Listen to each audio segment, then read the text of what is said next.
Este programa é livre para todos os públicos. Que bom nós estarmos juntos no programa Bíblia no Meu Dia a Dia. Nós vamos começar hoje uma nova carta do apóstolo Paulo, a carta a Filemon. É uma carta única, de um único capítulo, e nós vamos então caminhar meditando nos versículos que vamos estabelecer nesse tempo favorável da graça de Deus. Estejamos atentos ao que Deus quer falar conosco através da carta de Filemon e vamos pedir o dom do Espírito Santo para que Ele nos conduza no nosso estudo bíblico.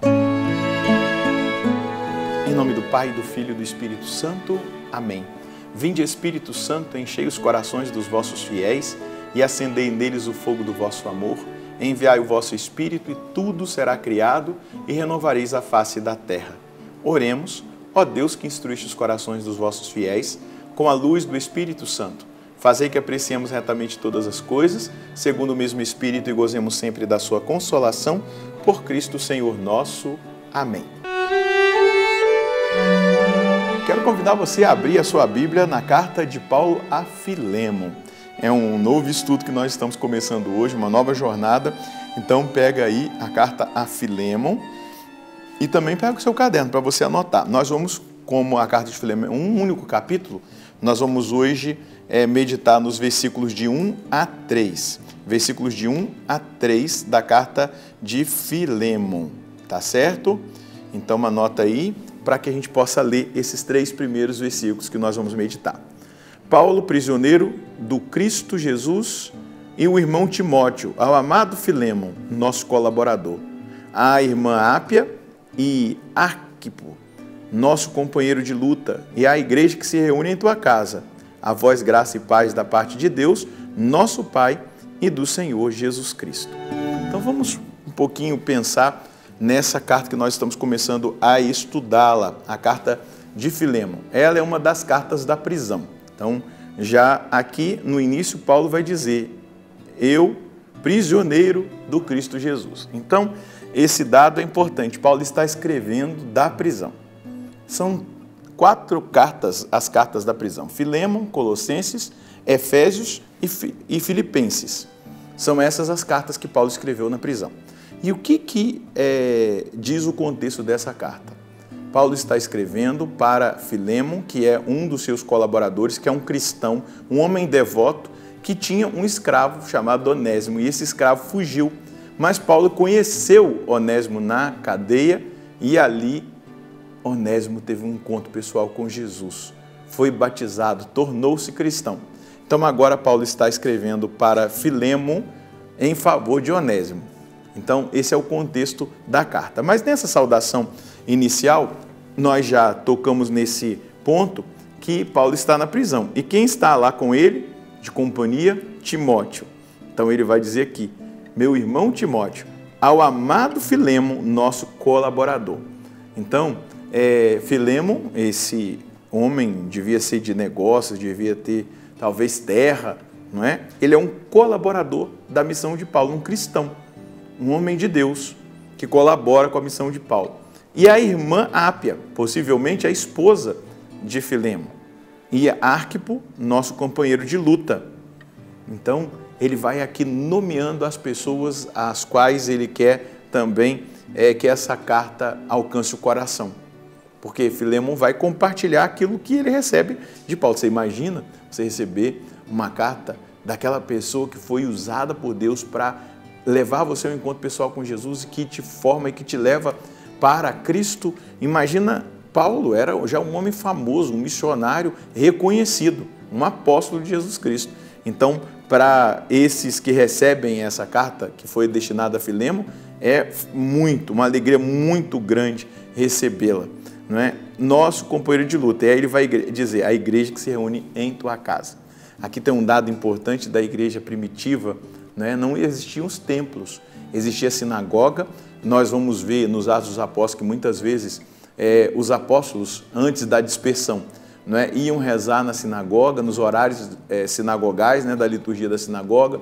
Basta lembrar daquilo que Pedro e João, no templo, às 3 horas da tarde, foram rezar e ali curaram aquele homem coxo de nascença.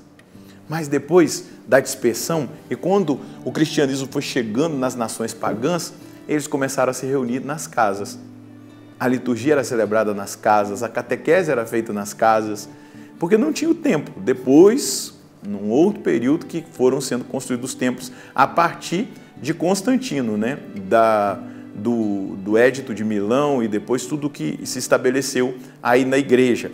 Aí os templos foram sendo construídos, edificados. Já havia alguns templos construídos, né? Mas quando houve essa liberdade do culto no Império, é que a igreja foi se estabelecendo em seus templos. Mas aqui é um detalhe. Deus falava com seu povo, reunidos em eclesia, na igreja, em comunhão, no corpo místico de Cristo. Quantas paróquias começaram, né, a sua história também em celebrações de missa nas casas dos fiéis daquela região. Então reunia-se os fiéis ali numa casa, ali Deus, né, falava, ali o povo era atendido, ali a graça de Deus acontecia. Essa é a força da igreja. A igreja de Deus que se reúne na casa de Filémon. Então, para você perceber que era um homem realmente cristão, que vivia a experiência cristã, que levava Deus para a sua casa, que abria as portas da sua casa para que os outros irmãos cristãos também se reunissem. Inclusive os escravos cristãos, não é? Que naquele sistema de escravidão do Império Romano também iam se convertendo ao cristianismo. O importante é fazer da nossa casa uma casa de oração. A nossa igreja particular é a nossa casa, é onde você pode testemunhar as virtudes para os seus filhos, onde você pode catequizá-los, onde você pode apontá-los, apontar para eles a palavra de Deus, ensinar as virtudes, catequizá-los, né? Que seja a sua casa o primeiro lugar de catequese, o primeiro lugar de ensino das virtudes, o primeiro lugar onde você ensina os seus filhos a rezar, a aprender a vida de oração. Isso é de uma forma muito especial para nós, um chamado no dia de hoje, quando nós vamos ver nessa carta o apóstolo dizer: e a igreja que se reúne na tua casa, a igreja que se reúne aí, onde vocês estão e acolhem os outros irmãos. Nós precisamos fazer da nossa casa uma casa de oração. Não perca isso de vista hoje, porque essa palavra está falando comigo, está falando com você. E ela é viva e eficaz, ela penetra no nosso coração, ela muda o nosso pensamento. Tem aí o seu altar, o seu lugar de oração, onde tem uma imagem da Virgem Maria, de São José, do seu santo de devoção, um crucifixo, onde também ali está a palavra, um lugar de destaque, onde você mostra, aqui é um lugar de oração. Você sabia que eu conheço muitos lugares, já fiz pastoral carcerária, lá no Rio de Janeiro, por exemplo, no presídio lá de Bangu, nos presídios de Bangu, nas celas ali tem a capela, um lugar que eles dedicam para rezar. E os missionários que vão lá para evangelizar, ali eles entram, ali eles pregam para eles nesse lugar. Aqui é a capela, é o lugar de Deus. Ninguém deita lá, ninguém faz nada lá. É o lugar onde eles vão ter a comunhão com Deus. Agora imagina nós, na nossa casa. Nós precisamos fazer da nossa casa uma casa de oração. Depois, Paulo vai dizer: a vós graça e paz da parte de Deus nosso Pai e do Senhor Jesus Cristo. Então, o apóstolo vai dizer em nome de quem que ele está falando. E aí ele vai desejar para aqueles destinatários da sua carta, a Filémon, ele vai desejar a graça e a paz da parte de Deus. Ele não vai jogar palavras fora, ele vai exatamente desejar que a graça e a paz de Deus, o nosso Pai, e do Senhor Jesus Cristo esteja com eles. Então ele coloca Deus no meio da conversa, né? Quantas vezes a gente começa uma conversa sem nem se lembrar de Deus? Às vezes é uma conversa importante, principalmente eu que vivo, né, nessa realidade de serviço a Deus 24 horas, eu sempre procuro começar um atendimento, uma conversa, uma partilha importante, colocando Deus no meio. Deus está no meio de nós. A gente faz o sinal da cruz, reza o Vinde Espírito Santo, pede a presença da Virgem Maria, exatamente para dizer: olha, o que eu estou fazendo agora em nome de Deus. E às vezes tem certas conversas que a gente toca em situações espirituais que nós temos que pedir a cobertura do sangue de Jesus.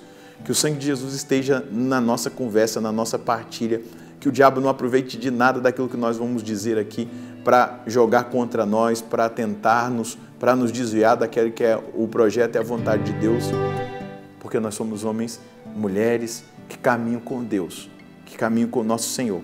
Então nós precisamos colocar-nos inteiramente na presença dEle, desejando sempre a graça, a paz, que esse Deus nosso Pai, em Jesus Cristo, Ele quer nos confiar na força do Espírito Santo. A gente vai aprendendo, né, com a Bíblia, com a palavra, como que nós devemos nos comportar como cristãos, como nós devemos nos direcionar.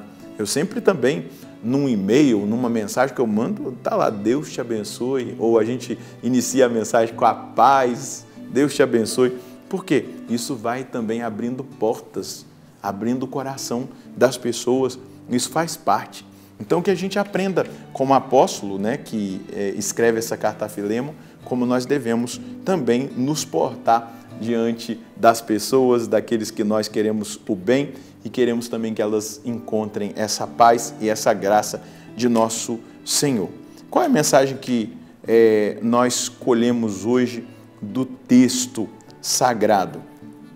Eu quero viver uma vida de total comunhão com Deus e levar aos outros os frutos dessa comunhão, no modo de tratar o próximo e nas oportunidades que eu tiver de conversas, partilhas, mensagens, que seja Deus sempre entre nós.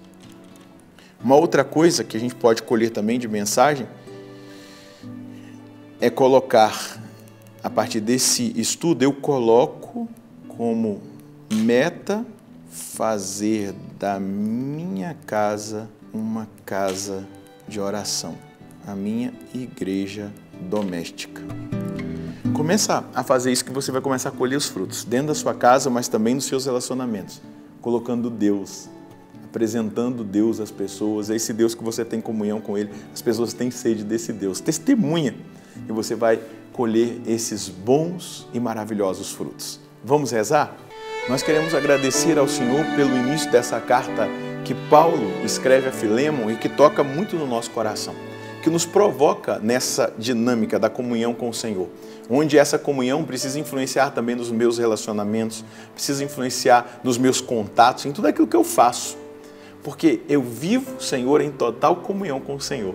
Não dá para ser duas coisas. Eu quero ser uma realidade única, um homem de Deus, e onde eu estiver, que o Senhor esteja conosco, que tudo que eu fizer, o Senhor também esteja, que a sua mão também esteja sobre mim, sobre cada momento que eu viver, seja os momentos de amizade, de fraternidade, de relacionamento, momentos de reuniões, de conversas, que o Senhor esteja presente.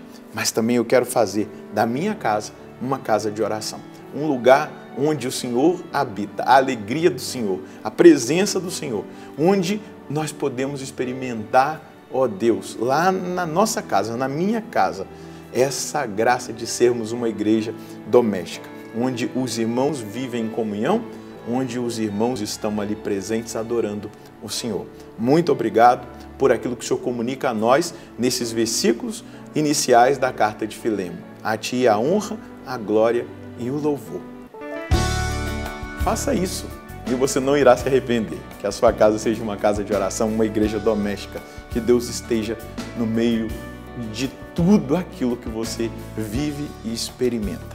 Que Ele abençoe você e a sua família. Nós nos encontraremos no próximo programa, se Deus quiser. No nome do Pai, do Filho e do Espírito Santo. Amém.